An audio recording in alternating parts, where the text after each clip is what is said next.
스토킹이나 데이트 폭력이 폭행이나 심지어 살인으로까지 이어지는 경우를 최근 뉴스 보도를 통해 심심치 않게 접하고 있다. 또한 가정 내에서 배우자 간 벌어지고 있는 구타나 성폭행 역시도 비단 어제 오늘의 일만이 아니다. 더하여 예술계나 방송계, 정계나 검찰기관 등 각계각층에서 전개된 성폭력 고발과 미투 운동을 둘러싼 여러 문제들, 그리고 아동을 대상으로 한 성범죄나 군대 내 성폭행 및 어린 중고생들이 또래 친구들을 협박하여 성매매를 강제하는 사건들까지 성 문제를 둘러싼 폭력과 범죄는 우리 사회 곳곳에서 발견된다. 우리 현대인에게 성이란 어떠한 의미를 지니고 있는 것이며 사랑이란 어떠한 가치와 양상을 띠며 자리하고 있는 것일까? 폭력을 완화하고 치유해야 할 누군가에 대한 사랑이 어떻게 그와 정반대로 가장 극단적인 폭력과 살인의 상황으로까지 연결되는 것일까? 성이란 문제는 모두가 공유하는 문제인 동시에 가장 사적이고 아무에게나 공개할 수 없는 은밀한 문제다. 그러나 우리는 우리 자본주의 사회가 대중들을 상대로 끊임없이 공개적으로 상품화하고 있는 성의 모습을 일상 속에서 쉽게 마주한다. 섹시한 표정과 포즈로 TV 화면이나 거리 위에서 불특정 다수를 향해 웃음 짓는 광고 모델들, 아찔한 옷차림과 현란한 몸짓을 하고 팬들을 향해 노래하며 춤추는 연예인들, 그리고 성인을 대상으로 한 섹스 산업과 포르노 산업에 이르기까지 우리 사회에서 성은 숨기거나 감추어야 할 무엇이 아니라 오히려 더욱 드러내거나 타인을 향해 끝없이 선전되어야 할 무엇이 되는 경향을 띈다. 그러한 사회 안에서 우리의 아이들은 우리와 함께 자란다. 그렇게 우리 사회에는 우리가 그다지 문제 삼고 있지 않은 성의 상품화 현상이 늘 존재한다. 하지만 동시에 다른 한편으로 우리 사회는 성에 대한 관심과 욕망을 경험하게 되는 시기에 놓인 우리의 아이들을 가정과 학교 제도가 부과하는 성적 억압과 금기 안으로 밀어넣는다. 그렇다고 해서 사회 구성원 전체가 아이들에게 부과하는 억압과 금기 안에서 함께 행동하는 것은 아니다. 많은 경우 성인들의 성매매나 포르노 산업은 처벌로 이어지지도 않을 뿐더러 영화 같은 경우를 보더라도 등급제를 활용하여 관람 가능 연령을 형식적으로 제한하고 있을 뿐 사회 전체가 음란물을 생산 소비하지 않는 것은 아니기 때문이다. 성문화의 개방과 관련한 자본주의 사회의 이러한 이중적 태도는 사적 영역으로 간주되고 있는 개인의 성적 활동이 사랑의 정서를 바탕으로 한 실제적인 인간관계를 통해서가 아닌 미디어를 매개로 한 불특정 다수를 향한 행위가 되는 것을 허락한다. 성매매나 포르노 산업은 성생활로부터 사랑의 정서를 분리시킴으로써 인간과 인간 간의, 인간과 자연 간의 쌍방적 연속성을 바탕으로 하는 사랑의 경험을 일방적인 욕구의 분출과 해소로 대치시킨다. 상대방과의 평등한 관계 속에서 자유롭게 흐르는 정서의 운동을 경험하지 못한 채 타인의 욕망에 대한 이해 없이 타인을 향해 분출되는 나의 일방적이고 억압적인 힘은 자연이 지닌 생명력으로부터 분리됨으로써 사랑이라는 이름 아래 폭력이 될 가능성을 내포한다. 자연의 생명을 담지하고 있는 신체 및 신체의 이미지가 화폐와 교환되고 구매됨으로써 신체와 신체가 지닌 생명은 추상화된 가격을 통해 자연이 부여한 물질성을 박탈당하고 자연의 창조성과 생산성으로부터 유리된 교환 활동으로서의 성적 행위는 사랑이 필요치 않은 상품화된 신체의 소비 행위로 그친다. 이러한 과정 속에서 사랑의 의미는 자연의 생명과 연결되지 못하고 단지 이미지화된 신체에 대한 소유 혹은 지배로 오해된다. 그러나 사랑이란 어디까지나 자연의 생명을 함께 나누고 공유하는 경험인 까닭에 타인을 홀로 소유하거나 지배하는 순간 사랑은 끝이 난다. 오랜 기간 우리 사회 안에서 발견되고 계승되어 온 남성 중심의 문화 속에서 신체적으로 힘의 우위를 지니고 있는 남성의 가치는 사회 전체의 중심적 가치로 전제되어 왔다. 한국 사회 각 분야의 고위층은 남성들에게 상대적으로 더욱 많은 자리와 보수를 허락하고 있는 반면, 가정 안에서 현대의 여성들은 무보수의 가사 노동을 떠맡으며 직장 생활까지 병행해야 하는 슈퍼우먼이 될 것을 강요받는다. 남성 중심의 사회 안에서 남성은 남성대로 남성으로서 응당치녀야 할 힘과 전투적 기상을 요구받는다. 오랜 군사 독재 정치의 현대사적 유산과 남북분단으로 인한 징병제의 지속은 한국 사회 안에 남성을 중심으로 한 폭력적 장치와 이데올로기를 국가적 차원에서 작동하게 만든다. 합법적인 폭력 조직으로서의 군대의 유지는 한 국가를 넘어 국가들 간의 폭력을 지구적인 차원의 것으로 승화시킨다. 남성적 힘을 중심으로 한 인류 문화의 전개 속에서 전쟁이라는 지극히 폭력적인 행위는 인류 역사 발전의 필연적 요소인 양 간주된다. 남성 중심의 사회와 문화를 비판하려는 시도는 종종 남성과 여성 사이의 적대적 관계를 발생시키고 상대 성에 대한 혐오와 증오로 변질된다. 남성은 가해자이고 여성은 피해자라는 도식이 성립되면 가해자와 피해자는 각각 서로를 향해 분노의 화살을 돌리게 된다. 하지만 폭력은 어디까지나 또 다른 폭력으로부터만 발원하며 증오와 분노는 또 다른 증오와 분노를 낳는 까닭에 우리가 함께 폭력으로부터 빠져나오기 위해서는 폭력이 발생되는 상황과 조건 전체를 다 같이 물음에 붙이고 폭력이 전제하고 있는 적대적인 구도 자체로부터 모두 함께 벗어나려는 노력이 필요할 것이다. 한국과 같은 남성 중심의 사회가 위태로운 까닭은 그것이 전제하고 있는 힘의 본질과 성격에 놓여 있다. 자연의 생명을 잉태하고 출산하는 여성에 대한 차별과 폭력은 비단 여성을 넘어 사회 전체의 건강한 유지와 존속을 불가능하게 만든다. 사실상 남성과 여성 모두 자연이 부여하고 마련해 놓은 성이라는 점에서 그 둘 간의 우열을 따지는 것은 아무 의미도 없다.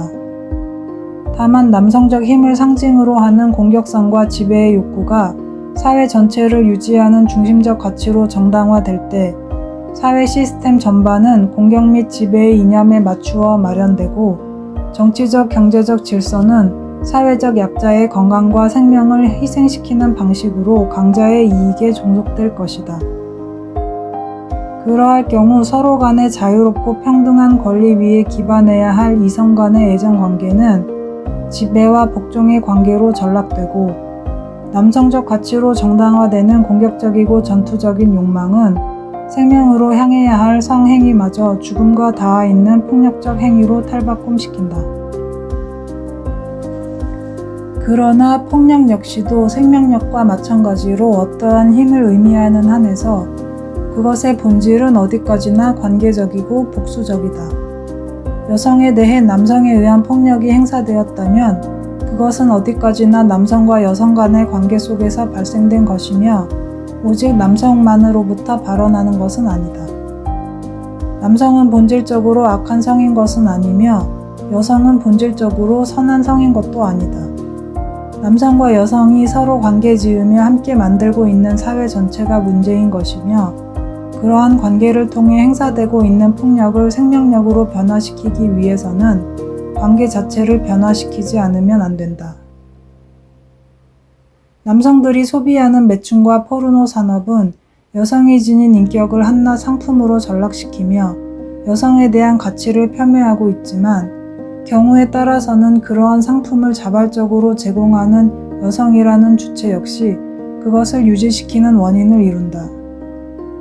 남성 자본이 마련해 놓은 남성 중심의 그물망 안에서 그와는 다른 모습의 사회적 관계를 꿈꾸고 발견해내려는 노력 대신 그러한 남성 자본의 욕망을 함께 따르고 확장시키는 남성 자본화된 여성이 존재하는 한 남성과 여성 간의 관계에서 발생하는 폭력은 쉽사리 수그러들지 않을 것이다. 현대 자본주의 사회의 여성들을 중심으로 하여 확장되고 있는 대규모의 뷰티 산업 및 다이어트 산업, 나날이 증가하고 발전하는 성형시술에 이르기까지 여성 스스로가 자연이 부여한 생명력을 가까이 하는 대신 자본의 증식을 위해 조작된 미적 가치를 숭배하고 그것에 종속되기를 그치지 않는 한 여성의 신체는 자연 속에서 생명을 잉태하는 유기체적 전체가 아닌 얼굴, 가슴, 다리 등으로 조각나거나 또는 살아있는 내부 기관들 없이 단지 실루엣만을 지닌 채 유령처럼 표피화된 대상이 되어 사회 안을 떠돌 것이다. 그렇다고 한다면 그렇듯 자연의 생명력을 결여한 여성의 신체에 죽음의 길과 연결되는 폭력이 작용하게 되는 것은 조금도 놀라운 일이 아니다. 만일 우리가 폭력을 지향할 수 있는 생명력의 근원을 자연 안에서 발견할 수 있다면 자연에 행사하고 있는 남성과 여성 모두에 의한 폭력을 그친 다음에야 두 성 간의 대립 및 폭력 또한 화해와 생명력으로 변화할 수 있을 것이다. 전 세계 여성들을 대상으로 나날이 확장되어 가는 미용 및 성형 산업들, 자연에서 분해되지도 않으면서 여성들에 의해 매일같이 벌여지는 스타킹과 일회용 생리대에 이르기까지 현대 산업 자본주의 사회 안에서라면 자연에 대해서만큼은 남성도 여성도 모두 가해자인 셈이다. 남성에 의한 것이든 여성 스스로에 의한 것이든 여성을 성적 상품으로 대상화하는 행위는 사랑의 본질을 심각하게 왜곡시킨다.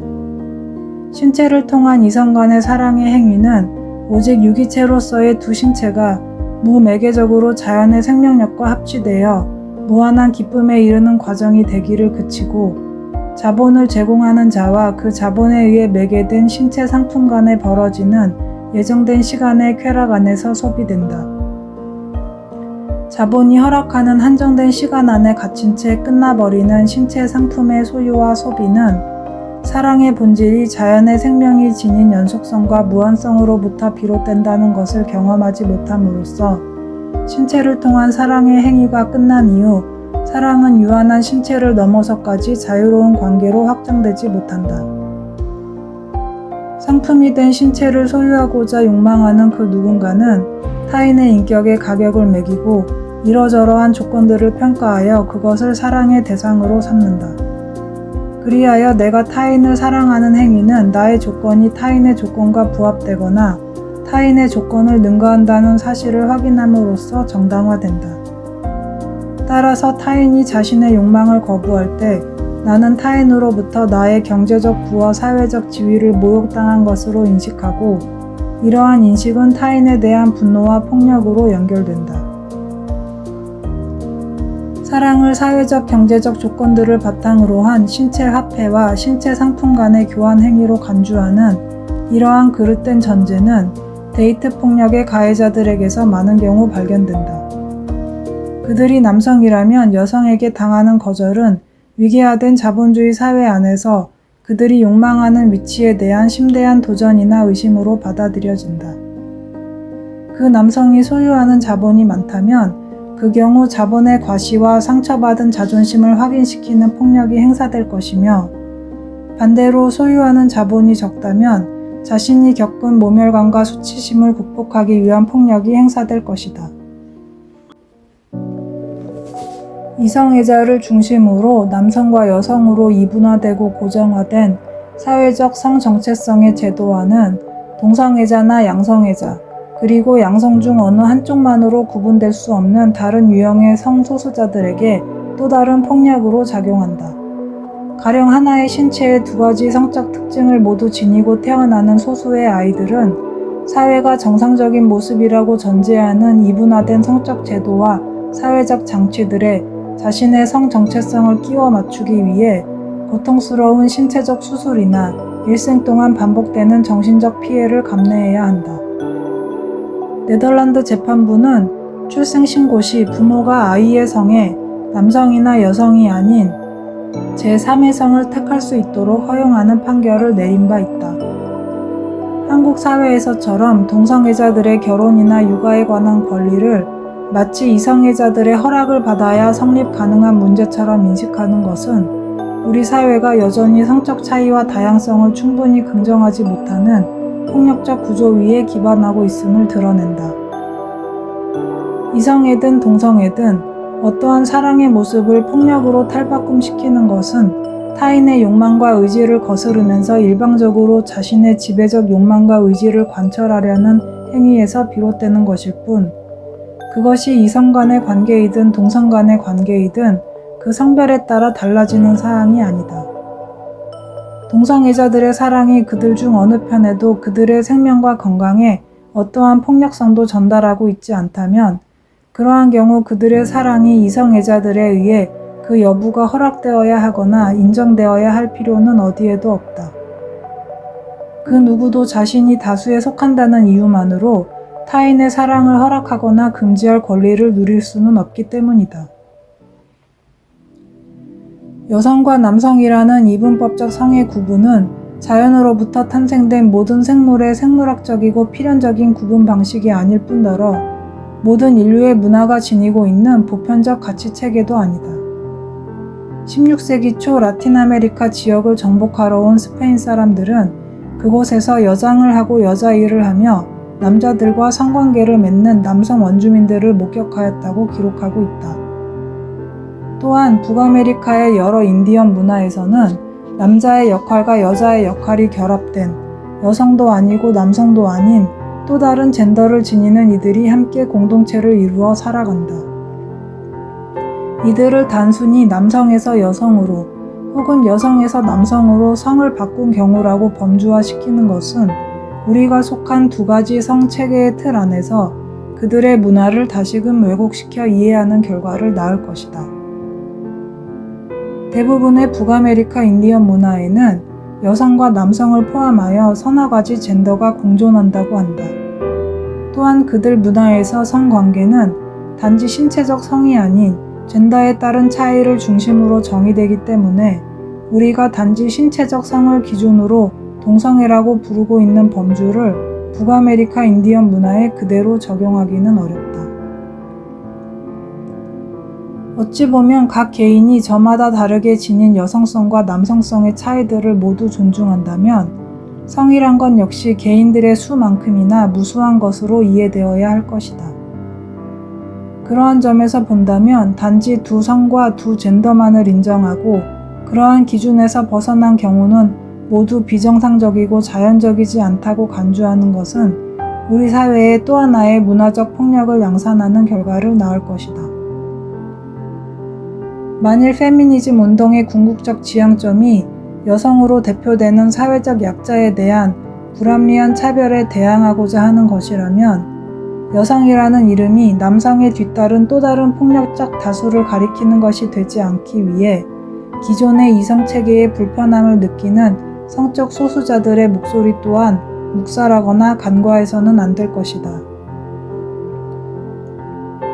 또한 여성이 여성 스스로의 폭력을 문제 삼지 아니하고 여성 내부에서마저 소외당하거나 차별받는 장애인, 전과자, 비정규직 노동자, 미혼모, 다문화 가정의 여성 등에 대한 폭력적 시선과 태도를 버리지 못한다면 그러한 페미니즘 운동으로 인해 여성의 권리가 옹호되고 신장된다고 한들 달라지는 것은 많지 않을 것이다. 더 많은 나의 권리를 요구하기란 쉬우나 사회의 관심으로부터 배제된 다른 이들의 권리를 위해 연대하는 일은 분명 더욱 커다란 노력을 필요로 한다.